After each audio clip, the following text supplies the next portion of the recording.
Welcome to my YouTube channel HR educational hub मरমৰ ছাত্ৰ ছাত্ৰীসকল আজি আমি আলোচনা কৰিম সদ্যহতে হৈ যোৱা বজালী জিলাৰ দশম শ্ৰেণীৰ জেনেৰেল সায়েন্সৰ যেটো কোৱেশ্চন পেপাৰ আছে সেই কোৱেশ্চন পেপাৰখন ইয়াতে যি 45 টা MCQ আছে সেই MCQ কেইটা আমি 100% কনসেপচনৰ সৈতে আলোচনা কৰিম তাৰ লগতে আমি লং কোৱেশ্চন কেনেকুৱা ধৰণৰ আহিছে সেই কেইটাও আমি আলোচনা কৰিম যদি তোমালোকৰ জিলাত প্ৰি-বোৰ্ড এক্সামিনেশন হৈ গৈছে তেতিয়া হলে 7002824673 এটো নম্বৰত তোমালোকে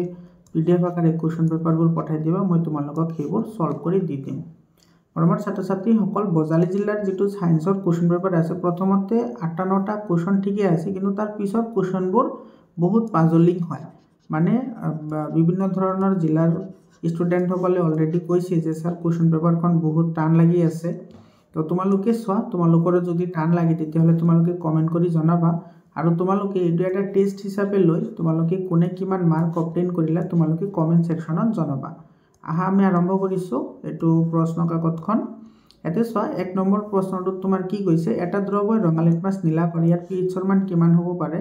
এতে সোৱা তোমাৰ ৰঙা লিটমাছ নীলা কৰে তো ৰঙা লিটমাছ কোনে নীলা কৰিব পাৰে খাৰকেহে নীলা কৰিব পাৰে আৰু খাৰকৰ যেটো pH ৰ ভ্যালু খাৰকৰ pH ৰ ভ্যালু সদায় তোমাৰ কি হয় 7 তকৈ বেছি হয়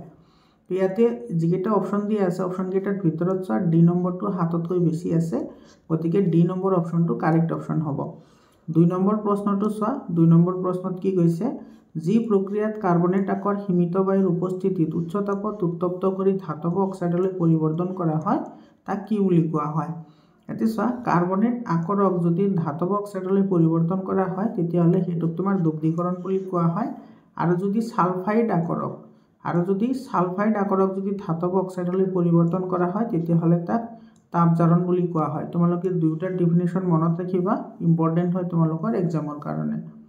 ইয়াৰ পিছৰ কোৱেশ্চনটো সোৱা 3 নম্বৰ কোৱেশ্চনটোত কি কৈছে তলৰ কোনটো প্ৰান্তীয় স্নায়ুতন্ত্ৰৰ অংশ হয় তো প্ৰান্তীয় স্নায়ুতন্ত্ৰৰ অংশ হৈছে তোমাৰ এটো কৰটোয় স্নায়ু এটো ডি নম্বৰ অপচনটো কাৰেক্ট হ'ব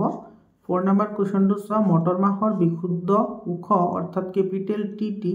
আৰু বিশুদ্ধ চাপৰ অৰ্থাৎ স্মল টিটি গছৰ মাজত সংকৰণ ঘটালে F2 জোনত এটো F2 হ'ব ইয়াতে সোৱা ইংলিশ মিডিয়ামত দিয়া আছে F2 জোনো তো সংকৰিত মটৰ মাহ আৰু বিশুদ্ধ মটৰ মাহৰ অনুপাত কিমান হ'ব এটো তোমাৰ ইনডাইৰেক্টলি যেটো তোমাৰ মেন্ডেলিভৰ যেটো তোমাৰ ই আছে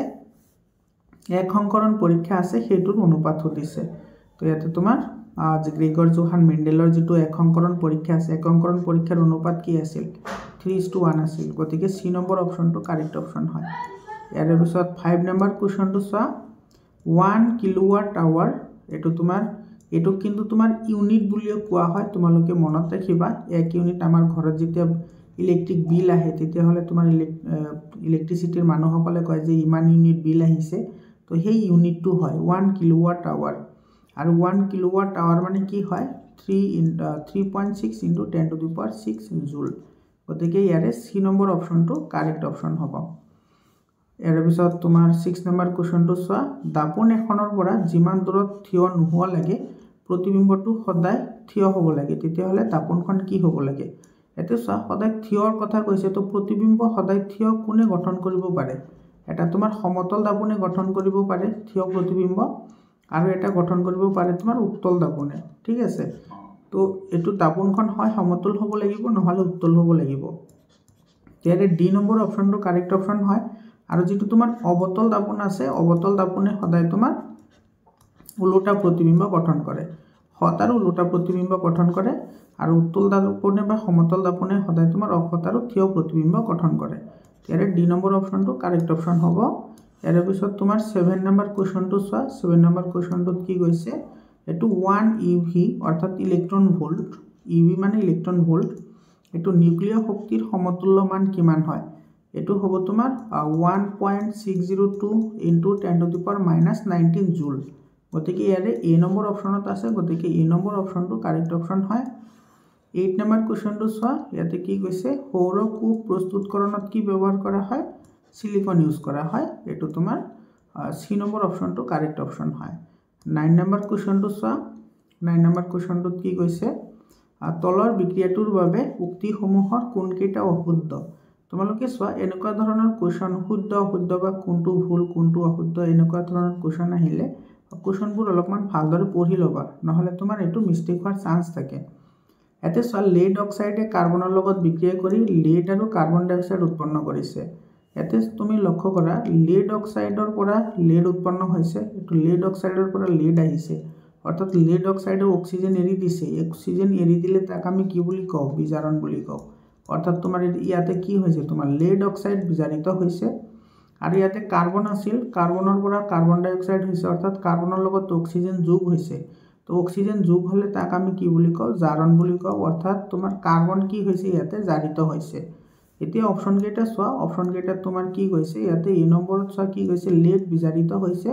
যিটো আমাৰ অশুদ্ধ ষ্টেটমেণ্ট হয়, কাৰণ তোমাৰ ইয়াতে লেড অক্সাইডহে বিজাৰিত হৈছে, গতিকে এইটো আমাৰ অশুদ্ধ হয়। ইয়াৰ পিছত বি নম্বৰটোত কৈছে তোমাৰ কাৰ্বন ডাই অক্সাইড জাৰিত হৈছে। কাৰ্বন ডাই অক্সাইডটো জাৰিত হোৱা নাছিল, কাৰ্বনহে জাৰিত হৈ কাৰ্বন ডাই অক্সাইড উৎপন্ন কৰিছে, গতিকে তোমাৰ বি নম্বৰ অপশ্যনটো ইনকাৰেক্ট হ'ব। অৰ্থাৎ এই প্ৰশ্নটোৰ কাৰণে আমাৰ এ আৰু বি এই দুটা অপশ্যন কাৰেক্ট হ'ব। আৰু এই অপশ্যনটো এইটো এ নম্বৰ অপশ্যনত আছে, গতিকে এ নম্বৰ অপশ্যনটো কাৰেক্ট অপশ্যন হ'ব। বুজি পালানে? ইয়াৰ পিছত চোৱা 10 নম্বৰ কুৱেশ্যনটো, এইটো বহুত ইম্পৰ্টেণ্ট কুৱেশ্যন হয়। ইয়াতে সমগণীয় শ্ৰেণীৰ বৈশিষ্ট্য কি হয়? চ' সমগণীয় শ্ৰেণীৰ দুটা ওচৰি ওচৰি যৌগৰ মাজত সদায় মিথাইল মূলকৰ পাৰ্থক্য থাকে, অৰ্থাৎ CH2 মূলকৰ পাৰ্থক্য থাকে। এইটো আমাৰ কাৰেক্ট ষ্টেটমেণ্ট হয়। 2 নম্বৰত কৈছে তোমাৰ আণৱিক ভৰ 12 ইউনিটকৈ বাঢ়ি যায়। তো তোমাৰ এইটো ইনকাৰেক্ট ষ্টেটমেণ্ট হয়, কাৰণ ইয়াতে চোৱা যদি মিথাইল মূলক হয়, মিথাইল মূলক মানে হৈছে CH2, ইয়াতে কাৰ্বন আছে এটা কাৰ্বনৰ ভৰ হৈছে 12 আৰু হাইড্ৰজেন আছে দুটা। এটা হাইড্ৰজেনৰ ভৰ 1 হয়, তো দুটা হাইড্ৰজেনৰ ভৰ হ'ব 2 হ'ব, সৰি। তো ইয়াতে তোমাৰ টোটেল আহিব লাগিছিল 14 ইউনিট বা এটমিক মাছ ইউনিট, কিন্তু ইয়াতে 12 বুলি গৈছে, গতিকে এইটো আমাৰ ইনকাৰেক্ট ষ্টেটমেণ্ট হয়। এইটো তোমালোকে ক্লাছ 9ত পঢ়ি আহিছা কেনেকৈ আণৱিক ভৰ উলিয়াব লাগে। এতিয়া 3 নম্বৰটো চোৱা কি কৈছে? প্ৰতিটো যৌগৰ সাধাৰণ সংকেত বেলেগ বেলেগ হয়। ইয়াতে চোৱা এইটো ইনকাৰেক্ট হয়, কাৰণ তোমাৰ প্ৰতিটো যৌগৰ সমগণীয় শ্ৰেণীৰ প্ৰতিটো যৌগৰ সাধাৰণ সংকেত একে থাকে, সেম থাকে, গতিকে এইটো ইনকাৰেক্ট হয়। ইয়াৰ পিছত প্ৰতিটো যৌগত একে কাৰ্যকৰীমূলক উপস্থিত থাকে, এইটো কাৰেক্ট ষ্টেটমেণ্ট হয়। গতিকে আমি কোনটো কাৰেক্ট পালোঁ? ইয়াতে পালোঁ 1 নম্বৰ আৰু 4 নম্বৰটো কাৰেক্ট পালোঁ। 1 আৰু 4 এইটো বি নম্বৰ অপশ্যনত আছে, গতিকে বি নম্বৰ অপশ্যনটো কাৰেক্ট ষ্টেটমেণ্ট হয়। ইয়াৰ পিছত কুৱেশ্যনটো চোৱা 11 নম্বৰ কুৱেশ্যনটো।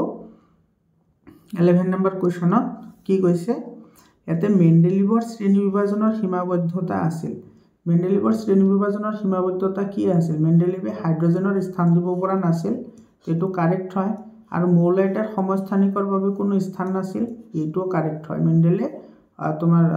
মেণ্ডেলিভে তোমাৰ কি কৰিব পৰা নাছিল? সমস্থানিকৰ বাবে কোনো স্থান নিৰূপণ কৰিব পৰা নাছিল,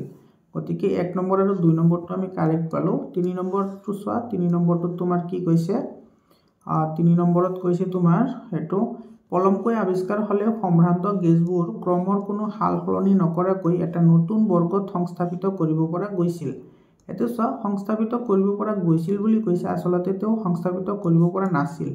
ঠিক আছে। তো সেইকাৰণে তোমাৰ কি কৰিছিল? তেওঁ যিবোৰ সম্ভ্ৰান্ত গেছ আছে সেই সম্ভ্ৰান্ত গেছবোৰক তোমাৰ হাইড্ৰজেনৰ লগতে একেলগে স্থান দি বহাই থৈছিল, যিটো তোমাৰ সম্পূৰ্ণ অশুদ্ধ আছিল, গতিকে এইটো আমাৰ ইনকাৰেক্ট ষ্টেটমেণ্ট হয়।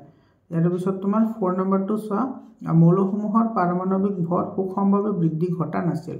তো মেণ্ডেলিভৰ এইটো এটা কি আছিল? অসফলতা আছিল, বা এইটো এটা সীমাবদ্ধতা আছিল। তো আমি কোনটো পালোঁ? ইয়াতে 1 নম্বৰ পালোঁ, 2 নম্বৰ পালোঁ আৰু 4 নম্বৰ পালোঁ, গতিকে 1, 2 আৰু 4 হ'ব কাৰেক্ট এনচাৰ। এইটো চি নম্বৰ অপশ্যনটো কাৰেক্ট অপশ্যন হ'ব। ইয়াৰ পিছৰ প্ৰশ্নটো চোৱা, এইটো 12 নম্বৰ কুৱেশ্যনত কি কৈছে? ইয়াতে পাইৰুভেট অণু ভাঙি কাৰ্বন ডাই অক্সাইড, পানী আৰু শক্তি উৎপন্ন হোৱা বিক্ৰিয়াটো ক'ত সংঘটিত হয়? এইটোতো মাইটকণ্ড্ৰিয়াত সংঘটিত হয়, তো ইয়াৰে বি নম্বৰ অপশ্যনটো কাৰেক্ট অপশ্যন হয়। ইয়াৰ পিছত চোৱা, যিটো তোমাৰ 13 নম্বৰ যিটো কুৱেশ্যন আহিছে, এই কুৱেশ্যনটো কিন্তু তোমাৰ বেলেগ জিলাত ডাইৰেক্টলি কুৱেশ্যন আহিছে, কিন্তু ইয়াতে যিকেইটা অপশ্যন দিয়া আছে অপশ্যনকেইটা কিন্তু বহুত কনফিউজিং অপশ্যন হয়, আৰু সেইকাৰণে কিজানি ষ্টুডেণ্টে টান পাইছে কুৱেশ্যন পেপাৰখন। ইয়াতে চোৱা, ইয়াতে কি কৈছে? উদ্ভিদৰ শিপা। ইয়াতে চোৱা, আমাৰ যদি সৰু এটা ধৰি লোৱা আমাৰ এইখন এটা সৰু উদ্ভিদ আছে, ইয়াতে তোমাৰ এইখিনি যিটো পাত আছে, পাতখন তোমাৰ সূৰ্যৰ পোহৰৰ ফালে গতি কৰিব, যাক আমি পোষাৰণুবেগ বুলি কওঁ। এইখিনি কথা তুমি আগতে চাই লোৱা। আৰু পোহাৰণুবেগৰ ফলত তোমাৰ পাতবোৰ ওপৰৰ ফালে যাব আৰু তোমাৰ শিপাবোৰ তাৰ বিপৰীত ফালে গতি কৰিব, অৰ্থাৎ এইটো কি কৰিব, ভূকেন্দ্ৰবেগী হ'ব, ভূকেন্দ্ৰবেগী। আৰু ভূকেন্দ্ৰবেগী হ'লে তোমাৰ কি হ'ব, জলানুবেগী হ'ব, কাৰণ শিপাবোৰে সদায় পানী বিচাৰি ফুৰে। এতিয়া তুমি অপশ্যন কেইটা চোৱা, অপশ্যন কেইটাত কি কৈছে, নিশ্চিতভাৱে পোহাৰণুবেগী। চোৱা, শিপাটো পোহাৰণুবেগী নহয়নে, শিপাটো পোহাৰণুবেগী নহয়, শিপা হৈছে ভূকেন্দ্ৰবেগী। তো তোমাৰ এইটো 1 নম্বৰ ষ্টেটমেণ্টটো তোমাৰ ইয়াতে ইনকাৰেক্ট হৈ গ'ল, বিপৰীত ভূকেন্দ্ৰবেগী নহয়। বিপৰীত ভূকেন্দ্ৰবেগী হ'লে তোমাৰ এইটো কাণ্ড হ'ব, তো ইয়াতে কৈছে শিপাৰ কথা,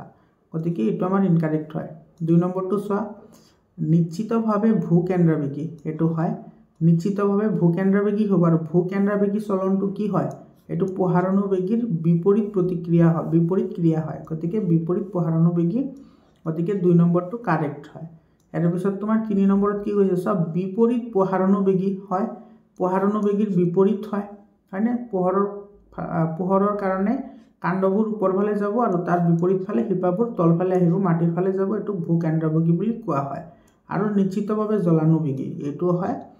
ইয়াৰ পিছত তোমাৰ 4 নম্বৰ ষ্টেটমেণ্টটো চব বিপৰীত জলানুবেগী নহয়, এইটো জলানুবেগীৰ বিপৰীত হ'লে তোমাৰ কি হ'ব, এইটো ওপৰ ফালে যাব, তো ওপৰ ফালে হ'লে তোমাৰ কাণ্ড হ'ব, শিপা নহয়, গতিকে আমাৰ এইটো 4 নম্বৰ ষ্টেটমেণ্টটো ইনকাৰেক্ট ষ্টেটমেণ্ট হয়। গতিকে আমি কোনটো পালোঁ, ইয়াতে 2 নম্বৰ আৰু 3 নম্বৰটো কাৰেক্ট পালোঁ, আৰু 2 আৰু 3 নম্বৰটো এইটো বি নম্বৰ অপশ্যনত আছে, গতিকে বি নম্বৰ অপশ্যনটো কাৰেক্ট অপশ্যন হয়। ইয়াৰ পিছত চোৱা 14 নম্বৰ কুৱেশ্যনটোত কি কৈছে, ইয়াতে আংগিক বিস্তাৰণৰ সুবিধাসমূহ কি আছিল। ইয়াতে চোৱা, যিকেইটা তোমাৰ অযৌন প্ৰজননৰ ভাগ আছে, গোটেইকেইটা ভাগ তোমালোকে ভালদৰে চাবা, ইম্পৰ্টেণ্ট হয় তোমালোকৰ এক্সামৰ কাৰণে। আগতীয়াকৈ ফুল আৰু ফল ধৰে, এইটো কাৰেক্ট হয়, আৰু সেইকাৰণে আংগিক বিস্তাৰণ পদ্ধতিটো ইউজ কৰা হয়, যাতে সোনকালে ফুল আৰু ফল ধৰিব পাৰে। যেনেকুৱা তোমাৰ এটা কলম দিয়া যিটো পদ্ধতি আছে, কলম দিয়া পদ্ধতি খেতিয়কসকলে মেক্সিমাম ইউজ কৰা দেখা যায়। 2 নম্বৰত আছে তোমাৰ চৰিত্ৰগত বৈশিষ্ট্যবিলাক প্ৰত্যেক পুৰুষৰ সৈতে একে নহয়, এইটো তোমাৰ ইনকাৰেক্ট হয়, কাৰণ তোমাৰ আংগিক বিস্তাৰণৰ দ্বাৰা সৃষ্টি হোৱা তোমাৰ যিবোৰ গছ গছনি থাকে, সেইবোৰ 100% প্ৰত্যেক পুৰুষৰ সৈতে একে হয়, কিন্তু ইয়াতে নহয় বুলি দিয়া আছে, গতিকে এইটো আমাৰ ইনকাৰেক্ট ষ্টেটমেণ্ট হয়। আনুবংশিকভাৱে প্ৰত্যেক পুৰুষৰ সৈতে একে হয়, এইটো কাৰেক্ট হয়। গতিকে আমি কাৰেক্ট কোনটো পাইছোঁ, ইয়াতে পাইছোঁ 1 নম্বৰটো কাৰেক্ট পাইছোঁ, তাৰপিছত তোমাৰ এইটো 3 নম্বৰটো কাৰেক্ট পালোঁ। 4 নম্বৰ চোৱা, কাণ্ড, শিপা আৰু পাতৰ পৰাই নতুন উদ্ভিদ পাব পাৰি, এইটো আমাৰ কি হ'ব, কাৰেক্ট হ'ব। তো ইয়াৰে তোমাৰ 1, 3 আৰু 4টো কাৰেক্ট হয়, এইটো বি নম্বৰ অপশ্যনত আছে, গতিকে বি নম্বৰ অপশ্যনটো কাৰেক্ট অপশ্যন হয়। 15 নম্বৰ কুৱেশ্যনটো চোৱা, 15 নম্বৰ কুৱেশ্যনত কি কৈছে, ইয়াতে তোমাৰ সমতল দাপোনে +1 বিবৰ্ধন দিয়ে, ইয়াৰ অৰ্থ কি, ইয়াৰ অৰ্থ হৈছে প্ৰতিবিম্বৰ আকাৰ আৰু লক্ষ্যবস্তুৰ আকাৰ সমান হয়, এইটো কাৰেক্ট হয়, হয়নে। ইয়াৰ পিছত তোমাৰ 2 নম্বৰটো কি কৈছে চোৱা, 2 নম্বৰটো কৈছে তোমাৰ প্ৰতিবিম্ব সদায় অসৎ আৰু থিয় হয়, প্ৰতিবিম্বটো সদায় তোমাৰ কি হ'ব, অসৎ হ'ব আৰু লগতে থিয় হ'ব, তো এইটো তোমাৰ কি হ'ব, কাৰেক্ট ষ্টেটমেণ্ট হ'ব, ঠিক আছে। আৰু ইফালে কৈছে তোমাৰ প্ৰতিবিম্ব পাৰ্শ্বভাৱে ওলোটা হয়, এইটো কাৰেক্ট হয়। পাৰ্শ্বভাৱে ওলোটা মানে কেনেকুৱা চোৱা, ধৰি লোৱা তুমি এটা আইনাৰ সন্মুখত থিয় হৈছা, যিহেতু সমতল দাপোন বুলি কৈছে, তো তুমি আইনা বুলি ধৰিব পাৰা। তো তুমি সন্মুখত যদি থিয় হোৱা, তোমাৰ যিটো লেফ্ট ছাইড আছে আৰু তোমাৰ যিটো ৰাইট ছাইড আছে, এইটো ওলোটা দেখা যাব, তোমাৰ লেফ্ট টু ৰাইট দেখা যাব আৰু ৰাইট টু লেফ্ট দেখা যাব, বুজি পালানে। সেইকাৰণে তুমি আইনাৰ সন্মুখত বহি লিখিবলৈ বহিলে তুমি যদি সোঁ হাতেৰে লিখা, তোমাৰ বাওঁ হাতেৰে লিখা যেন দেখা যাব, আৰু তোমাৰ বাওঁ হাতখন সোঁ হাত যেন দেখা যাব, সেইটোক তোমাৰ পাৰ্শ্বীয় প্ৰতিলিমন বুলি কোৱা হয়। ক্লাছ 8ৰ ছায়েন্সত ধুনীয়াকৈ তোমালোকে পঢ়ি আহিছা। আৰু 4 নম্বৰত কি কৈছে, দাপোনৰ পৰা প্ৰতিবিম্বৰ দূৰত্ব আৰু লক্ষ্যবস্তুৰ দূৰত্ব সমান হয়। তো যদি উচ্চতা সমান হয়, তেতিয়াহ'লে দূৰত্বও সমান হ'ব, কাৰণ m কি আছিল, -v/u =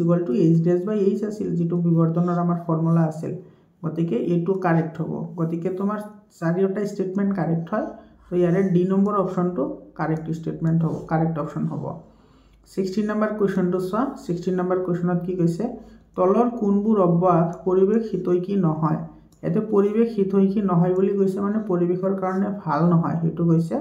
1 নম্বৰত দিছে ৰাজহুৱা পৰিবহণ ব্যৱস্থাৰ পৰিৱৰ্তে ব্যক্তিগত বাহন ব্যৱহাৰ কৰা, এইটো ইনকাৰেক্ট হয়। সকলোৱে যদি পাৰ্চনেল গাড়ী ইউজ কৰে, তেতিয়াহ'লে ৰাজহুৱা যান বাহনৰ কি অৱস্থা হ'ব, বা তোমাৰ এইটো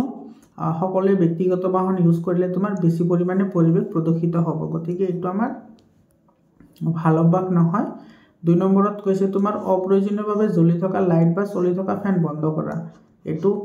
শুদ্ধ হয়, এইটো পৰিৱেশৰ কাৰণে ভাল হয়, কাৰণ ইয়াতে তোমাৰ বৈদ্যুতিক শক্তি কি হ'ব, ৰাহি হ'ব। তো এইটো আমাৰ ভাল অভ্যাস হয়। 3 নম্বৰত কৈছে ঠাণ্ডাৰ দিনত ইলেক্ট্ৰিক হিটাৰৰ পৰিৱৰ্তে সোয়েটাৰ পিন্ধাৰ অভ্যাস কৰা। গতিকে এইটো তোমাৰ ভাল অভ্যাস হয়। Using plastic carry bags to put purchase in while shopping. দোকান বা বজাৰ কৰিবলৈ যাওঁতে প্লাষ্টিকৰ মোনা লৈ যোৱাটো অভ্যাস কৰা। এইটো ভাল অভ্যাস নহয়। প্লাষ্টিকৰ মোনা আমি কেতিয়াও ইউজ কৰিব নালাগে। আমি পাটৰ বেগবোৰহে ইউজ কৰিব লাগে, বা যিবোৰ বেগ আমি বাৰে বাৰে ইউজ কৰিব পাৰোঁ সেইবোৰহে আমি লৈ যাব লাগে। তো ইয়াতে আমি কোনটো পালোঁ, ইয়াতে পালোঁ আমাৰ ইয়াতে চোৱা কৈছে পৰিৱেশ হিতৈষী নহয় যিটো সেইটোহে আমাৰ লাগে। গতিকে ইয়াতে 1 নম্বৰ আৰু 4 নম্বৰ সেইটোহে আমাৰ কি হ'ব, শুদ্ধ হ'ব। তোমালোকে কিন্তু 2 আৰু এইটো 3 নম্বৰটো কিন্তু পৰিৱেশ হিতৈষী হয়,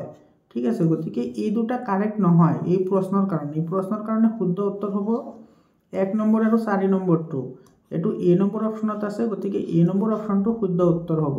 তোমালোকে এনেকুৱা ধৰণৰ কুৱেশ্যনবোৰ অলপমান চাই চিন্তি অপশ্যনবোৰ টিক কৰিবা, যিহেতু OMR চিট তোমাৰ বেলেগ ধৰণৰ হ'ব। এইটো চোৱা 17 নম্বৰ যিটো কুৱেশ্যন আছে, বেচিকেলি এই কুৱেশ্যনটো তোমাৰ 3 মাৰ্কৰ কুৱেশ্যন হয়, যিটো তোমালোকৰ এইটো 1 মাৰ্কৰ দি দিছে, MCQ হিচাপে দি দিছে। তথাপি 4টা ধাতু লৈ তলৰ দ্ৰৱণবিলাকত এটা এটাকৈ দিয়া হৈছে, ফলাফলবিলাক তালিকা লিপিবদ্ধ কৰা হৈছে। ইয়াতে তুমি লক্ষ্য কৰা, ইয়াতে তোমাৰ 4টা ধাতু দিয়া আছে A B C D। ইয়াতে 4টা ধাতু দিয়া আছে A B C আৰু D। আৰু ইয়াতে তোমাৰ কেইটামান সলিউশন দিয়া আছে। এটা হৈছে তোমাৰ আইৰন সালফেট, এটা আছে কপাৰ সালফেট, এটা জিংক সালফেট আৰু এটা আছে সিলভাৰ নাইট্ৰেট। ঠিক আছে, প্ৰথমতে তোমাৰ চোৱা যিকেইটা সলিউশন আছে, এই সলিউশন কেইটাত যিকেইটা ধাতু আছে সেই ধাতু কেইটাৰ আমি সক্ৰিয়তা চাম। তো আটাইতকৈ বেছি সক্ৰিয় হৈছে তোমাৰ জিংক, তাৰপিছত হৈছে আইৰন, এইকেইটা আমি নাম্বাৰিং কৰিছোঁ 1 2 দিছোঁ। তাৰপিছত আছে কপাৰ আৰু একেবাৰে শেষত আছে তোমাৰ এইটো সিলভাৰ নাইট্ৰেট। এইটো চি নহয়, এছ হ'ব। এইটো হ'ব তোমাৰ 4 নম্বৰ। তো আটাইতকৈ সক্ৰিয় জিংক, তাৰপিছত আছে আইৰন, তাৰপিছত কপাৰ, তাৰপিছত আছে সিলভাৰ। এতিয়া চোৱা ধাতু কেইটা চোৱা, তোমাৰ এই ধাতুটো যেতিয়া তোমাৰ আইৰন সালফেটৰ লগত বিক্ৰিয়া কৰিছে, তেতিয়া তোমাৰ মানে আইৰন সালফেটত দিয়াৰ লগে লগে কোনো ধৰণৰ বিক্ৰিয়া কৰা নাই, কিন্তু কপাৰ সালফেটৰ লগত প্ৰতিস্থাপন বিক্ৰিয়া সংঘটিত কৰিছে। তাৰ মানে ইয়াৰ পৰা আমি কি বুজিলোঁ, যে কপাৰ সালফেটতকৈ এইটো বেছি সক্ৰিয়, এই ধাতুটো কপাৰ সালফেটতকৈ বেছি সক্ৰিয়। বি নম্বৰ যিটো ধাতু আছে, সেই ধাতুটো চোৱা আইৰন সালফেটৰ লগত প্ৰতিস্থাপন বিক্ৰিয়া কৰিছে। তাৰ মানে আইৰনতকৈ বিটো কি হ'ব, বেছি সক্ৰিয় হ'ব, কাৰণ তোমাৰ বেছি সক্ৰিয় মৌল ইয়াতে কম সক্ৰিয় মৌলক প্ৰতিস্থাপিত কৰিব পাৰে।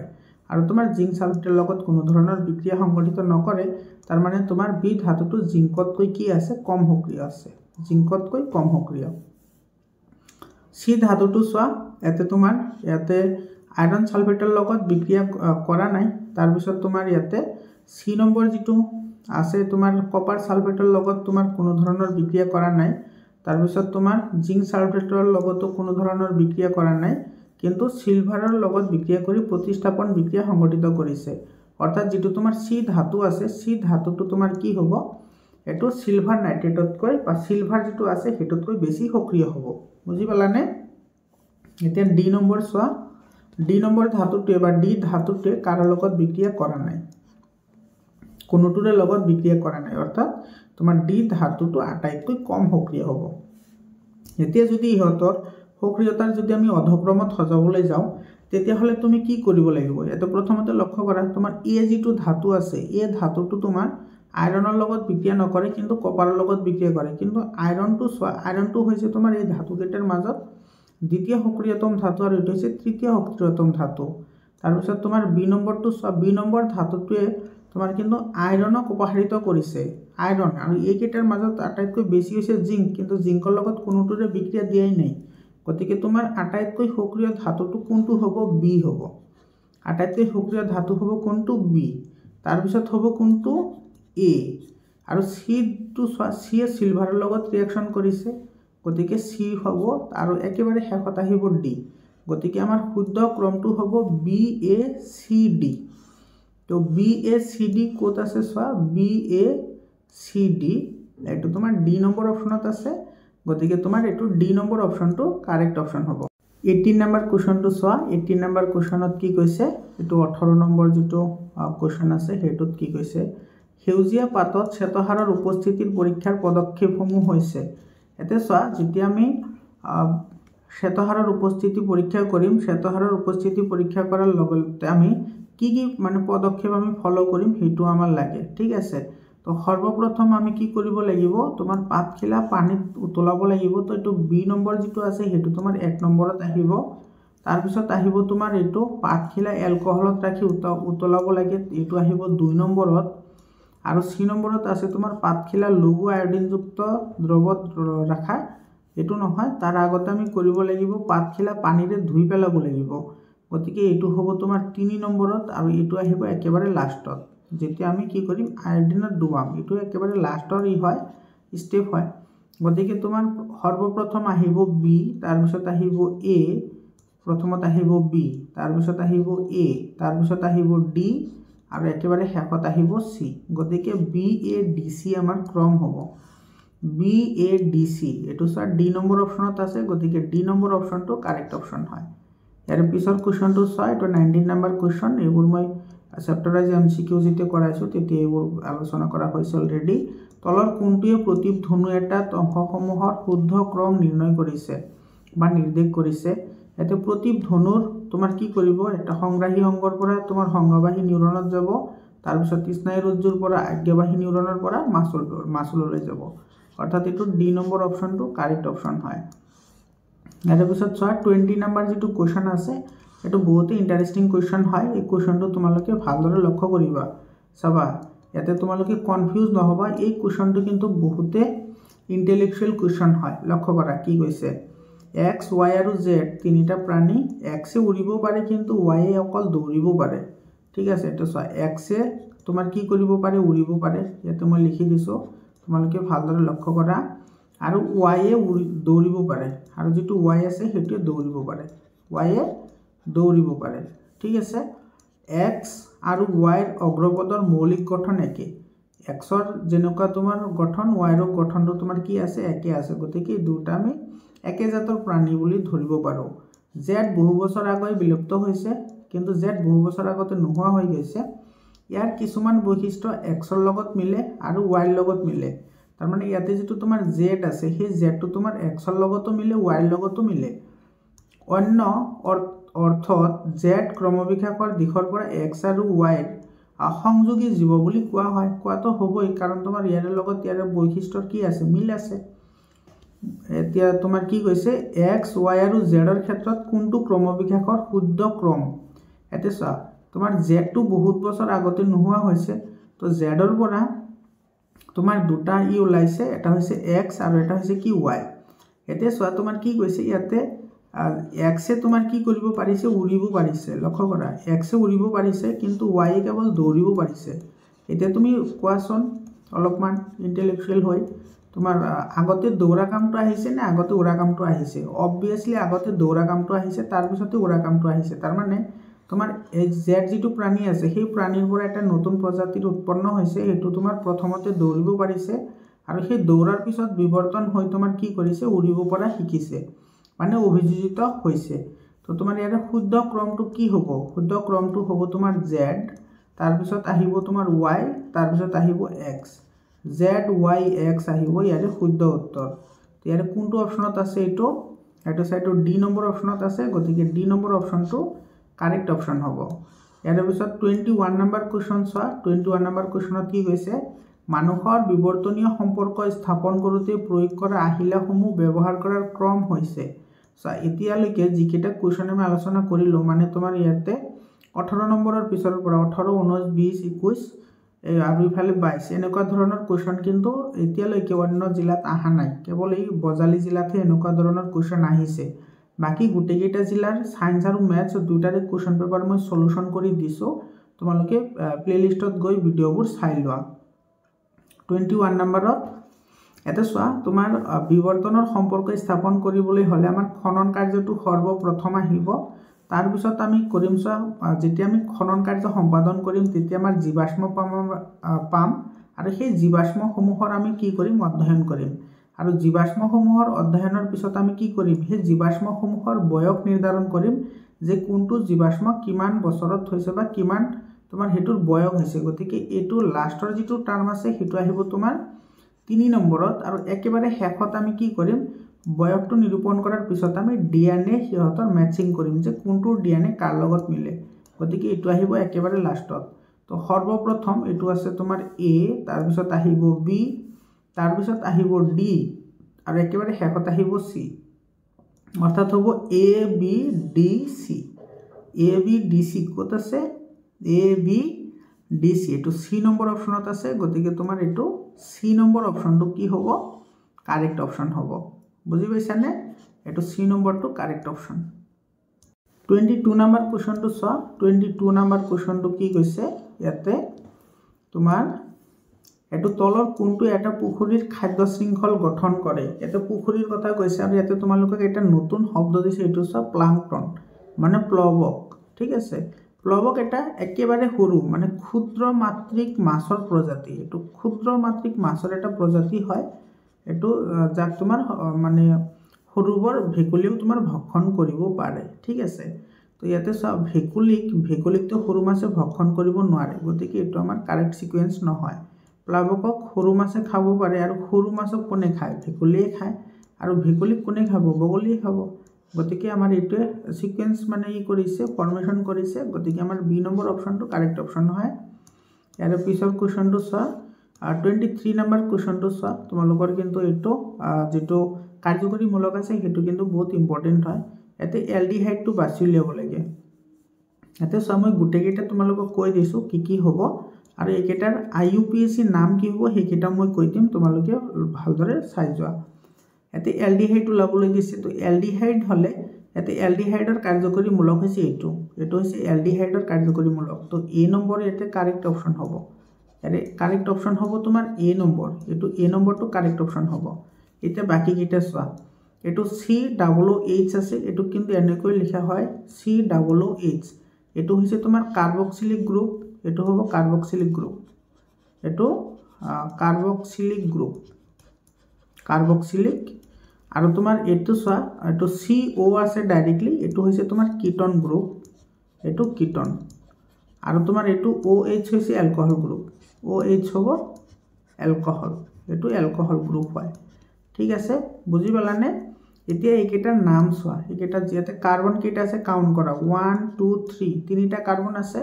গতিকে এটোৰ নাম হ'ব প্ৰোপানিল যেহেতু এলডিহাইড আছে তো এলডিহাইড হলে লাষ্টত তোমাৰ এল শব্দটো ইউজ হ'ব আৰু যদি কাৰ্বক্সিলিক গ্ৰুপ হয় তেতিয়া হলে তোমাৰ শেষত ওই শব্দ ইউজ হয় তো এটো যেহেতু কাৰ্বন তিনিটা আছে গতিকে এটোৰ নাম হ'ব তোমাৰ প্ৰোপানোইক এসিড এটোৰ নাম কি হ'ব প্ৰোপানোইক এসিড এটো সব লাষ্টত ওই শব্দটো আহিছে এটোৰ নাম প্ৰোপানোইক এসিড হয় আৰু কিটন হলে লাষ্টত তোমাৰ অন আহিব কিটন হলে লাষ্টত আহিব অন তো এতে তিনিটা কার্বন আছে কাৰণ এটোৰ নাম হ'ব প্ৰোপানন এটোৰ নাম হ'ব প্ৰোপানন বুজি পালানে আৰু তোমাৰ এলকোহল গ্ৰুপ হলে লাষ্টত অল শব্দটো ইউজ হয় গতিকে এটো তোমাৰ তিনিটা কাৰ্বন আছে কাৰণ এটোৰ নাম হ'ব প্ৰোপানল এটোৰ নাম হ'ব প্ৰোপানল বুজি পাইছা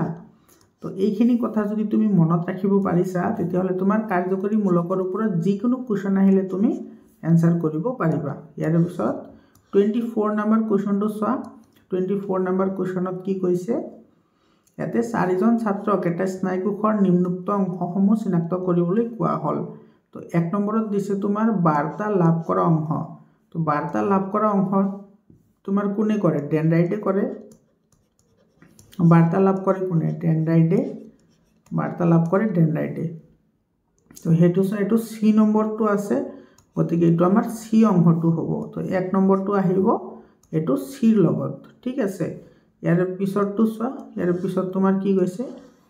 ইয়াতে তোমাৰ এক নম্বৰটো আহিব সিৰ লগত হয়নে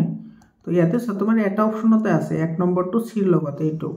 তো আমাৰ এটো এ নম্বৰ অপশনটোই কাৰেক্ট হ'ব ইয়াৰ পিছত চোৱা তোমাৰ এটো 3 নম্বৰ যেটো আছে 2 নম্বৰটো তোমাৰ কি কৈছে 2 নম্বৰটোত কৈছে তোমাৰ ইয়াতে যেটো অংশৰ মাজেদি বাৰ্তা পাৰ হৈ যায় এটো তো যেটো অংশৰ মাজেৰে বাৰ্তা পাৰ হৈ যায় ইয়াতে তুমি চোৱা এটো তোমাৰ কি হ'ব এটো হ'ব একশন এটো বি নম্বৰ অপশন এটো তোমাৰ একশন হয় এইটো একশন তো এইটো বি নম্বৰ হ'ব আৰু তোমাৰ 3 নম্বৰত কৈছে কি তোমাৰ যিটো অংশৰ মাজেদি বৈদ্যুতিক প্ৰেৰণা ৰাসায়নিক সংকেতলৈ পৰিৱৰ্তন হয় এইটো হ'ব তোমাৰ 2 নম্বৰ অৰ্থাৎ এইটো হ'ব প্ৰান্তীয় স্নায়ু এইটো একেবাৰে শেষৰটো হ'ব তো ইয়াৰে তোমাৰ এইটো এ নম্বৰ অপশনটো কি হ'ব কাৰেক্ট অপশন হ'ব ইয়াৰে এ নম্বৰটো কাৰেক্ট অপশন ইয়াৰে পিছত চোৱা এইটো 25 নম্বৰ কোৱেশ্চনটো চোৱা ইয়াতে কি কৈছে কাখৰ চিত্ৰটোৰ পৰা শুদ্ধ উত্তৰটো বাছি উলিওৱা ইয়াতে আমাৰ শুদ্ধ উত্তৰ বাছি উলিয়াবলৈ দিছে তো ইয়াতে চোৱা যেটো এ নম্বৰ আছে এই এ নম্বৰটোক আমি কি বুলি কওঁ এইটো আমি শ্বাসনলী এইটো হৈছে তোমাৰ শ্বাসনলী ইয়াতে আছে বি নম্বৰ আৰু এই বি নম্বৰটো হৈছে তোমাৰ ব্ৰংকাই এইটো হৈছে ব্ৰংকাই তোমালোকে কিন্তু চিত্ৰকেইটা চাই যাবা এইটো ব্ৰংকাই আৰু তোমাৰ ইয়াতে সি আছে সি নম্বৰটো হৈছে তোমাৰ ব্ৰংকাইলছ এইটো হ'ব ব্ৰংকাইলছ ঠিক আছে এইটো ব্ৰংকাইলছ আৰু তোমাৰ এই ডি নম্বৰটো হৈছে তোমাৰ বায়ুকূপ যাক আমি এলভিওলি বুলি কওঁ এইটো হৈছে বায়ুকূপ বুজি পালা এতিয়া চোৱা এইটো শ্বাসনলী ব্ৰংকাই ব্ৰংকাইলছ বায়ুকূপ এইটো কোনটো অপশনত আছে এইটো আছে তোমাৰ এফালে এইটো ডি নম্বৰ অপশনত আছে গতিকে আমাৰ ডি নম্বৰ অপশনটো কাৰেক্ট অপশন হয় ইয়াৰ পিছৰ কোৱেশ্চনটো চোৱা 26 নম্বৰ কোৱেশ্চনটো চোৱা 26 নম্বৰ কোৱেশ্চনত কি কৈছে আয়তাকাৰ কাচৰ এটুকুৰাৰ মাজেৰে যোৱা পোহৰ ৰশ্মিৰ গতিপথ তলৰ কোনটো চিত্ৰই শুদ্ধকৈ প্ৰদৰ্শন কৰে এতে চোৱা আয়তাকাৰ কাচৰ টুকুৰাৰ মাজেৰে তুমি যদি শুদ্ধ চিত্ৰটো যদি উলাবলৈ যোৱা তুমি নৰমাল এটা কাম কৰিবা তুমি ইয়াতে যেটো তোমাৰ এটো হৈছে আপতিত ৰশ্মি এটো হৈছে নিৰ্গত ৰশ্মি ইয়াতে তুমি এটা নৰমাল ড্ৰ কৰা এনেকে সেই নৰমাল যেটো তুমি নৰমাল ড্ৰ কৰিবা সেই নৰমালটো তোমাৰ নিৰ্গত ৰশ্মিৰ লগত প্যাৰেলাল হ'ব লাগিব যদি প্যাৰেলাল হয় তেতিয়া হলে হেতু হ'ব হেতু আমাৰ শুদ্ধ উত্তৰ হ'ব এটো সা ডাইৰেক্টলি মিলি গৈছে আৰু এটো যদি তুমি টানা এটো সা প্যাৰেলাল লগত কি নহয় এটো আৰু এটো তো নহবই কাৰণ এটো তোমাৰ উল্টা ফালে গতি কৰিছে এটো ইফালে গৈছে আৰু এটো তোমাৰ উল্টা ফালে বেকা হৈছে গতিকে এটোও নহয় এটো তো প্যাৰেলাল নহল এটোও নহল তো আমাৰ এ নম্বৰটো হৈছে গতিকে আমাৰ কি হ'ব এ নম্বৰ অপশনটো ইয়াৰে কাৰেক্ট অপশন হ'ব বুজি পালানে 27 নম্বৰ কোৱেশ্চনটো চোৱা 27 নম্বৰ কোৱেশ্চনত কি কৈছে এতে তুমি চোৱা লক্ষ্য কৰা ভালদৰে এতে তোমাৰ এ বি সি ডি চাৰিজন ছাত্ৰই মানুহৰ চকুৰ চিত্ৰ আঁকি তলতীয়া ধৰণে ব্যাখ্যা কৰিলে আৰু কাৰটো শুদ্ধ হৈছে হেতু আমি বাছি উলিয়াব লাগে এতিয়া তুমি অংশকেইটা চোৱা প্ৰথমতে চোৱা তোমাৰ এ নম্বৰ এটো এ দিয়া আছে এইখিনি অংশৰ কথা কৈছে তো সেইখিনি অংশ তোমাক এইখিনি তোমাৰ কি বুলি কোৱা হয় এইখিনি হৈছে তোমাৰ পিউপিল এইখিনিৰ নাম কি পিউপিল বা চকুৰ মণি এইখিনি হৈছে তোমাৰ পিউপিল বা চকুৰ মণি ইয়াৰ পিছত আছে তোমাৰ বি নম্বৰ হয়নে তো এই যেটো তোমাৰ বি নম্বৰ আছে সেই বি নম্বৰটো হৈছে কি তোমাৰ বি নম্বৰটো ইয়াতে তোমাৰ এটো হ'ব কৰ্নিয়া এটো হ'ব কৰ্নিয়া এটো কৰ্নিয়া আৰু ইফালে আছে তোমাৰ এটো সি নম্বৰ এটো হৈছে তোমাৰ নেত্ৰমেদ হয়নে সি নম্বৰটোক নেত্ৰমেদ বুলি কয় এইখিনি খালি অংশ যিখিনি আছে এটো হৈছে তোমাৰ নেত্ৰমেদ আৰু একেবাৰে যেটো ডি নম্বৰ আছে সেই ডি নম্বৰটো কি হয় একেবাৰে পিছৰ ফালে একেটা হৈছে তোমাৰ সিলিয়াৰি পেশী এইটো এইখিনি অংশ যে তোমাৰ কি কৰে ফোকাস দৈৰ্ঘ্য পৰিৱৰ্তনত সহায় কৰে এইখিনি হৈছে তোমাৰ সিলিয়াৰি পেশী গতিকে তোমাৰ এ নম্বৰটো আহিব পিউপিল বি নম্বৰটো আহিব কৰ্নিয়া তাৰ পিছত আহিব নেত্ৰমেদ পিউপিল কৰ্নিয়া নেত্ৰমেদ কোত আছে সব পিউপিল কৰ্নিয়া নেত্ৰমেদ তো সোয়া কোনটো অপশনত আছে পিউপিল আহিব তাৰ পিছত আহিব তোমাৰ কৰ্নিয়া তাৰ পিছত আহিব একেবাৰে শেষত আহিব সিলিয়াৰি পেশী একেবাৰে শেষত সিলিয়াৰি পেশী কোত আছে এইটো তো তোমাৰ এইটো সি নম্বৰ অপশনটো কি হ'ব কাৰেক্ট অপশন হ'ব এইটো সি নম্বৰ অপশনটো কাৰেক্ট অপশন ইয়াৰে বুজি পাইছানে ইয়াৰ পিছৰ কোৱেশ্চনটো চোৱা এইটো তোমাৰ 28 নম্বৰ কোৱেশ্চন 28 নম্বৰ কোৱেশ্চনত কি কৈছে তলৰ কোনটোৱে ওমৰ সূত্ৰ ব্যাখ্যা কৰিছে ওমৰ সূত্ৰটো কি আছিল v proportional to I অৰ্থাৎ ভোল্টেজ কাৰেন্টৰ সমানুপাতিক হয় তো ভোল্টেজ যদি কাৰেন্টৰ সমানুপাতিক হয় যেডাল আমি লেখ পাম হেতু কি হ'ব এই লেখডাল তোমাৰ এনেকুৱা এডাল আমি সৰল ৰেখা পাম গতিকে এটো আমাৰ এ নম্বৰত আছে গতিকে এ নম্বৰ অপশনটোৱে কাৰেক্ট অপশন হয় ইয়াৰ পিছৰটো চোৱা ইয়াৰ পিছৰ কোৱেশ্চনটো কি আছে এটো তোমাৰ স্টেটমেন্টৰ কোৱেশ্চন হয় 29 নম্বৰ কুৱেশ্যনটোত কি কৈছে চোৱা ৰাসায়নিক বিক্ৰিয়া এটাত ভৰৰ সৃষ্টি বা বিনাশ হ'ব নোৱাৰে এইটো কাৰেক্ট হয় যাক আমি ভৰৰ নিত্যতা সূত্ৰ হিচাপে জানো আৰু ষ্টেটমেন্টটোত কি দিছে ৰাসায়নিক বিক্ৰিয়া এটা সন্তুলন কৰোতে আমি বিক্ৰিয়ক বা বিক্ৰিয়াজাত পদাৰ্থৰ সংকেত সলনি কৰিব নোৱাৰো ইয়াতে তোমাৰ কি কৈছে বিক্ৰিয়ক পদাৰ্থ বা তোমাৰ বিক্ৰিয়াজাত পদাৰ্থৰ যেটো সংকেত থাকিব সেই সংকেতটো আমি সলনি কৰিব নোৱাৰো গতিকে এইটো আমাৰ কি হয় কাৰেক্ট হয় তাৰ মানে যেটো সংকেত আহিব যেনেকুৱা ধৰা তোমাৰ ক্যালসিয়াম হাইড্ৰক্সাইড আছে তো ক্যালসিয়াম হাইড্ৰক্সাইড সংকেতটো তুমি এনেকৈ লিখিব লাগিব এটো যদি তুমি বেলেগকৈ লিখা তেতিয়াহলে এটো ইনকাৰেক্ট হৈ যাব গতিকে আমাৰ দুটা স্টেটমেন্টে কাৰেক্ট হ'ব গতিকে এটো এ নম্বৰ অপশনটো কাৰেক্ট অপশন হ'ব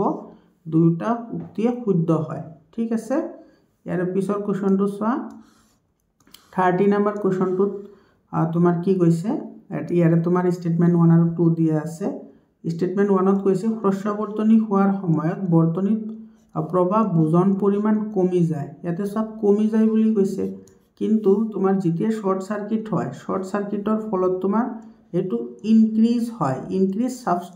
সাবস্টেন্সিয়ালি তো ইয়াতে ৰিডিউস দিয়া আছে গতিকে আমাৰ এটো ইনকাৰেক্ট হ'ব তো বুজন পৰিমাণ বৃদ্ধি হয় কমি না যায় গতিকে স্টেটমেন্ট 1 টো আমাৰ ইনকাৰেক্ট হয় স্টেটমেন্ট 2 দিছে সোয়া এটা খাজৰ পৰা অত্যধিক সজলি সংযোগৰ ফলত কেতিয়াবা অত্যধিক বুজা হয় এটো আমাৰ কাৰেক্ট স্টেটমেন্ট হয় গতিকে তোমাৰ 1 নম্বৰটো অশুদ্ধ 2 নম্বৰটো শুদ্ধ কোনটো অপশনত আছে 1 নম্বৰ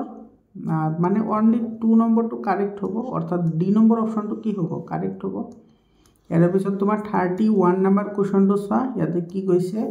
অবাঞ্ছিত উচ্চ প্ৰবাহ বন্ধ কৰি বৰ্তনী আৰু বৈদ্যুতিক সজলিবোৰ সুৰক্ষিত ৰাখিবলৈ বৈদ্যুতিক বৰ্তনীত ফিউজ ব্যৱহাৰ কৰা হয় এটো কাৰেক্ট হয় ফিউজটো আমি সেই কাৰণে ব্যৱহাৰ কৰো যাতে তোমাৰ হঠাতে বাঢ়ি অহা প্ৰবাহৰ মানে বা হঠাতে বাঢ়ি অহা ৰোধৰ মানে কোনো ধৰণৰ সজলি বা কোনো বৰ্তনীক তোমাৰ নষ্ট কৰিব নোৱাৰে যাতে ফিউজটোৱে হেতু আমাক সুৰক্ষা প্ৰদান কৰে তো আমাৰ 1 নম্বৰ স্টেটমেন্টটো কাৰেক্ট স্টেটমেন্ট হয় ফিউজ বৰ্তনী এটা সজলিৰ লগত সদায় শ্ৰেণীবদ্ধ সজ্জাত সংযোগ কৰা হয় এটো কাৰেক্ট হয় সো যদি শ্ৰেণীবদ্ধ সংযোগ আমি নকৰো তেতিয়া হলে যদি আমি প্যাৰালালি কানেকশন কৰো তেতিয়া হলে এটা যদি বেয়া হয় বাকিবোৰ চলিয়ে থাকিব তো যেতিয়া ওভাৰলোডিং হ'ব অৰ্থাৎ শৰ্ট সাৰ্কিট হ'ব তেতিয়া হলে তোমাৰ গোটেইখিনি নষ্ট হৈ যাব এই কাৰণে সদায় আমি কি কৰো শ্ৰেণীবদ্ধ সজ্জাত সংযোগ কৰো যাতে ফিউজটো তোমাৰ ইয়াতে ফিউজটো তোমাৰ ছিঙি যোৱাৰ লগে লগে এটা অঞ্চলৰ বা এটা ঘৰৰ গোটেইখিনি কাৰেন্ট তোমাৰ নোহোৱা হৈ যাব অৰ্থাৎ গোটেইখিনি সেফ থাকিব গতিকে আমাৰ 2 নম্বৰ স্টেটমেন্টটো কাৰেক্ট হয় তো বোথ স্টেটমেন্ট আৰ কাৰেক্ট তো এটো এ নম্বৰ অপশনটো কি হ'ব কাৰেক্ট অপশন হ'ব বুজি পালানে 32 নম্বৰ কোৱেশ্চনটো চোৱা 32 নম্বৰ কোৱেশ্চনত কি কৈছে ইয়াতে চোৱা এসিড অনুঘটকৰ উপস্থিতিত কাৰ্বক্সিলিক এসিড আৰু এলকহলৰ পৰা এস্টাৰ উৎপন্ন হয় তো এটোত আমাৰ কি হয় কাৰেক্ট স্টেটমেন্ট হয় এটো তোমাৰ এসিড অনুঘটকৰ উপস্থিতিত কাৰ্বক্সিলিক এসিড তোমাৰ এলকহলৰ পৰা তোমাৰ কি হয় এস্টাৰ যৌগ উৎপন্ন হয় এটো আমাৰ কাৰেক্ট স্টেটমেন্ট হয় আৰু সোডিয়াম হাইড্ৰক্সাইড এটা ক্ষাৰৰ লগত বিক্ৰিয়া কৰিলে পুনৰ এস্টাৰ এলকহল আৰু কাৰ্বক্সিলিক এসিডৰ সোডিয়াম লৱণলৈ ৰূপান্তৰিত হয় তো ইয়াতে তোমাৰ সোডিয়াম হাইড্ৰক্সাইডৰ কথা কৈছে সোডিয়াম হাইড্ৰক্সাইডৰ লগত যদি ক্ষাৰৰ বিক্ৰিয়া ঘটে তেতিয়াহলে এস্টাৰ যৌগটো তোমাৰ এলকহল আৰু কাৰ্বক্সিলিক এসিডলৈ তোমাৰ কি হয় পৰিৱৰ্তন হয় গতিকে আমাৰ এটো কি হ'ব কাৰেক্ট স্টেটমেন্ট হ'ব গতিকে ইয়াৰেও আমাৰ এ নম্বৰ অপশনটো কাৰেক্ট হ'ব এটো বোথ স্টেটমেন্ট আৰ কাৰেক্ট 33 নম্বৰ কোৱেশ্চনটো চোৱা 33 নম্বৰ কোৱেশ্চনটো কি কৈছে এটো তোমাৰ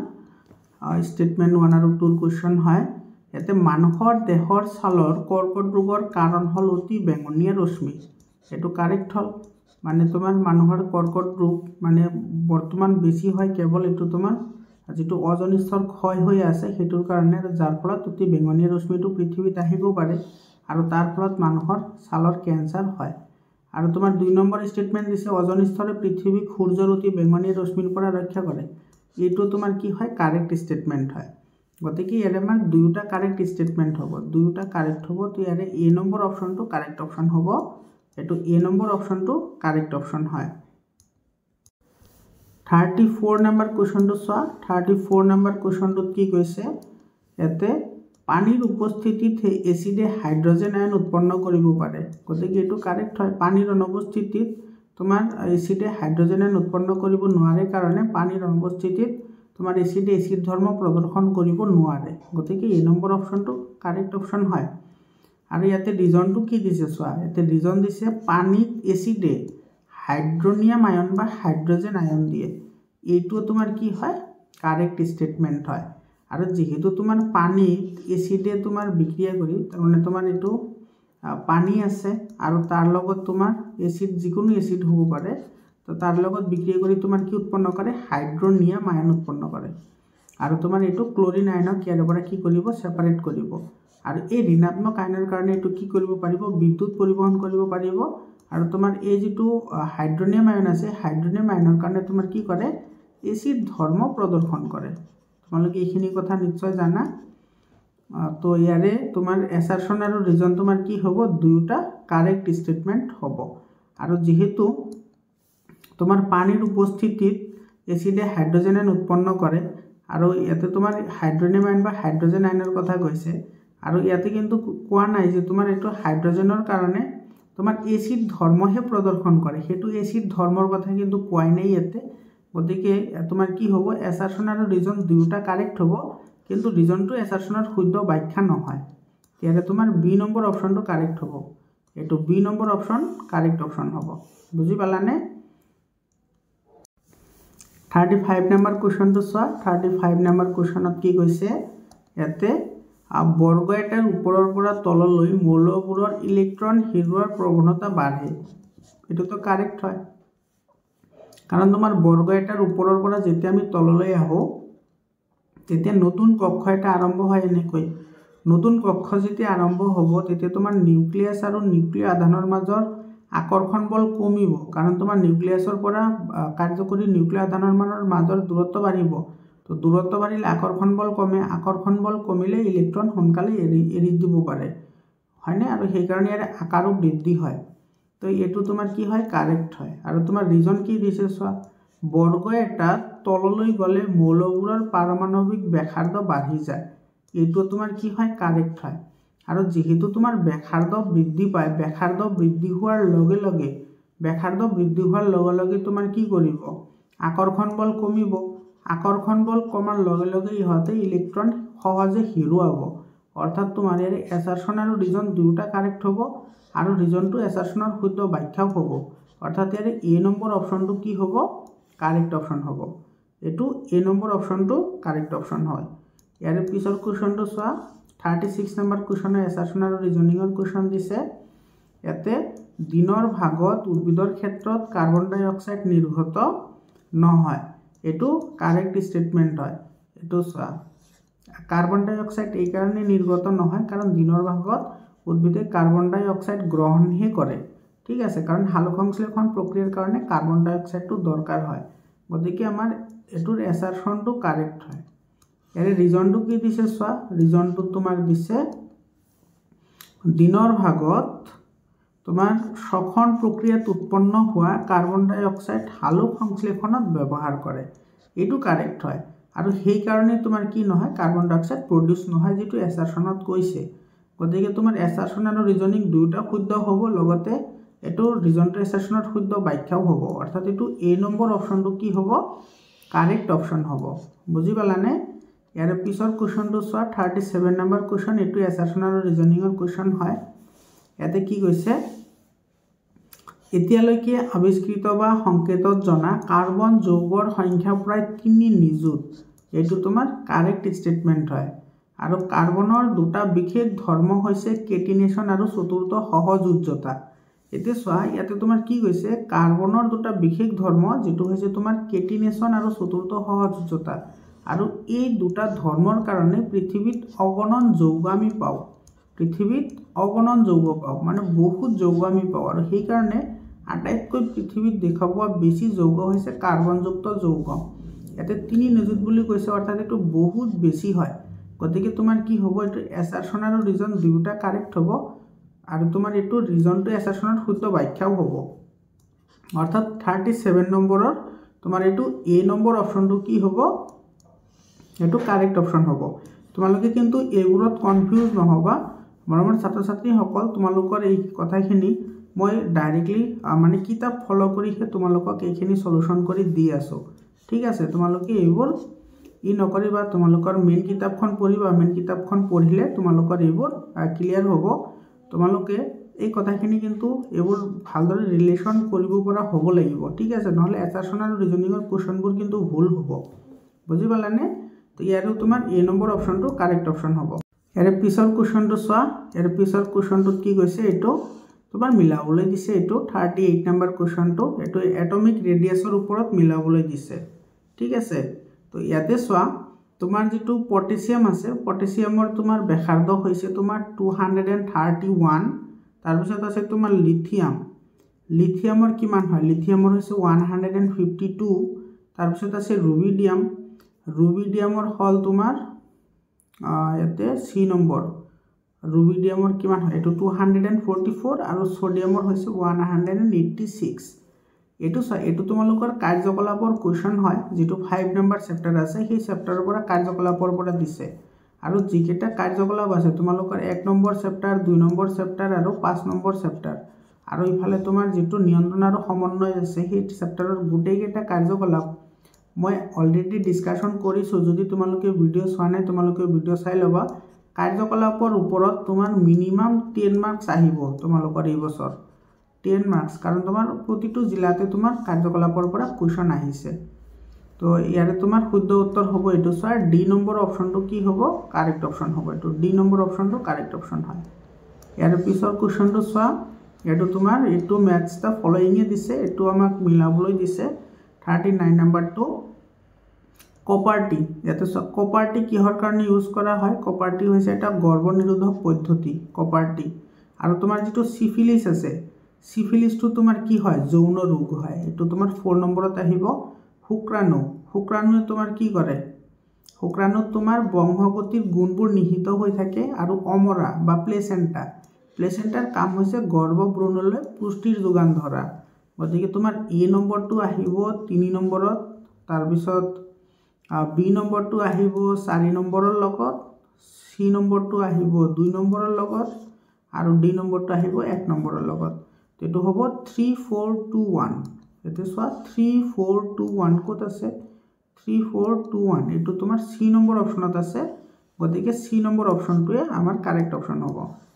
ইয়াৰ পিছত সোৱা 40 নম্বৰ কোৱেশ্চনটো এটো তোমাৰ ম্যাথছ দা ফলোইং হয় এটো তো তোমালোকে মুখস্থ কৰিব লাগিব লেন্স আৰু দাপনৰ কাৰণে দুইটাতে এতে তোমাৰ কি হৈছে সোৱা এতে যদি আমি লক্ষ্যবস্তুটো এতে কৈছে অবতল দাপনৰ কথা তো অবতল দাপনৰ লক্ষ্যবস্তুটো যদি আমি মেৰু আৰু ফোকাসৰ মাজত ৰাখো মেৰু আৰু ফোকাসৰ মাজত ৰাখিলে তেতিয়া হলে আমাৰ এটো কোড গঠন হ'ব মেৰু আৰু ফোকাসৰ মাজত ৰাখিলে এটো দাপনৰ পিছফালে গঠন হ'ব মেৰু আৰু ফোকাসৰ মাজত ৰাখিলে দাপনৰ পিছফালে এটো আহিব 6 নম্বৰৰ লগত ঠিক আছে ইয়াৰ পিছত চোৱা তোমাৰ এটো যদি আমি ফোকাসত ৰাখিলে ফোকাসতে গঠন হ'ব এটো হ'ব তোমাৰ 3 নম্বৰৰ লগত আৰু যদি আমি সিত ৰাখিলে কোত হ'ব এটো এফ আৰু সিৰ মাজত গঠন হ'ব আৰু তোমাৰ ইফালে সি আৰু যদি এফৰ মাজত ৰাখো সি আৰু এফৰ মাজত এটো এট সি এটো এফত ৰাখিলে এফতে হ'ব হয়নে সৰি এফত ৰাখিলে এফত নহয় এটো তোমাৰ সি আৰু এফৰ মাজত এটি এট সি সিত ৰাখিলে সিতে হ'ব এটো তোমাৰ এটোতে আহিব লাগে এটো তোমাৰ এটো 2 নম্বৰত আহিব এটো ডি নম্বৰটো 2 ত আহিব এটো তোমাৰ কোৱাৰ সময়ত ঠিকই কলো কিন্তু মিলোৱাৰ সময়ত বেলেগকৈ মিলাই দিলো এটো তোমাৰ সিত ৰাখিলে এটো সিত হ'ব এটো 2 নম্বৰৰ লগত আহিব আৰু তোমাৰ এটো বাকি ৰল এটা হয়নে এটো তোমাৰ যদি সি আৰু এফৰ মাজত ৰাখো সি আৰু এফৰ মাজত ৰাখিলে তোমাৰ ইফালে গুছি আহিব বিয়ন্ড সি হ'ব এটো আহিব তোমাৰ এটোৰ লগত এটো বিয়ন্ড সিৰ পৰা দূৰত গঠন হ'ব তো এটো তোমাৰ এটো কোনটোৰ লগত মিলি আছে সো এটো তোমাৰ এ নম্বৰটো আহিব তোমাৰ 6 নম্বৰৰ লগত বি নম্বৰটো আহিব এফত ৰাখিলে পিছফালে আহিব লাগিছিল না এফ অপশন কেটা চাও ৰবাচোন এটা তোমাৰ ডি নম্বৰটো তো 2 লগত আহিব তো 1 নম্বৰটো 6 আৰু ডি নম্বৰটো 2 কত আছে 6 1 নম্বৰটো 6 আৰু এটো তোমাৰ সি নম্বৰ অপশনত আছে এটাই আছে তো এইটো তোমাৰ এই অপশনটো কি হ'ব কাৰেক্ট অপশন হ'ব এইটো আৰু তোমালোকে এবাৰ চাই ল'বাচোন এইটো আজি তোমাৰ অবতল দাপনৰ কাৰণে গঠন কৰা ই আছে এইটো অলপ চাই ল'বা এইটো সি নম্বৰ অপশনটো কাৰেক্ট হ'ব ইয়াৰ পিছত তোমাৰ 41 নম্বৰ কোৱেশ্চন চোৱা এইটো তোমাৰ মিলাবলৈ দিছে 41 নম্বৰ কোৱেশ্চনটো ইয়াতে তোমাৰ চোৱা চুম্বক ক্ষেত্ৰৰ বলৰেখাৰ দিশ এইটো তোমাৰ চুম্বক ক্ষেত্ৰৰ বলৰেখাৰ দিশ যদি আমি নিৰ্ণয় কৰিবলৈ যাওঁ তেতিয়াহ'লে আমি কোনটো ইউজ কৰোঁ তেতিয়াহ'লে আমি ইউজ কৰোঁ এইটো বুঢ়া আঙুলিৰ নীতি হয়নে এইটো তোমাৰ এইটো 3 নম্বৰৰ লগত এইটো মিলিব তাৰপিছত আছে তোমাৰ আবিষ্ট প্ৰবাহৰ দিশ যদি আমি নিৰ্ণয় কৰিবলৈ যাওঁ তেতিয়াহ'লে আমি কোনটো ইউজ কৰিম ফ্লেমিঙৰ সুহতীয়া নীতি যিটো নিয়ম আছে সেইটো আমি ইউজ কৰিম আৰু তোমাৰ ইফালে চুম্বক ক্ষেত্ৰত থকা প্ৰবাহযুক্ত পৰিবাহীত প্ৰয়োগ হোৱা বলৰ দিশ এইটো আমি নিৰ্ণয় কৰিবলৈ হ'লে আমি ফ্লেমিঙৰ বাওহতীয়া নীতিটো আমি এপ্লাই কৰোঁ গতিকে তোমাৰ ইয়াৰে এ নম্বৰটো আহিব 3 নম্বৰৰ লগত বি নম্বৰটো আহিব 2 নম্বৰৰ লগত আৰু সি নম্বৰটো আহিব 1 নম্বৰৰ লগত 3 2 1 কত আছে চোৱা 3 2 1 এইটো আছে বি নম্বৰ অপশনত গতিকে বি নম্বৰ অপশনটো কাৰেক্ট অপশন হ'ব ইয়াৰ পিছত 42 নম্বৰ চোৱা এইটো তোমাৰ মেটচ দা ফলোইং হয় এইটো মিলাবলৈ দিছে এইটো তোমাৰ পানী সঞ্চয়ন যেটো পদ্ধতি আছে সেই পদ্ধতিৰ ওপৰত এই কোৱেশ্চনটো দিছে তো ইয়াতে চোৱা যেটো তোমাৰ তামিলনাডু আছে তামিলনাডু তোমাৰ কি হয় এৰিছ হয় তাৰ পিছত আছে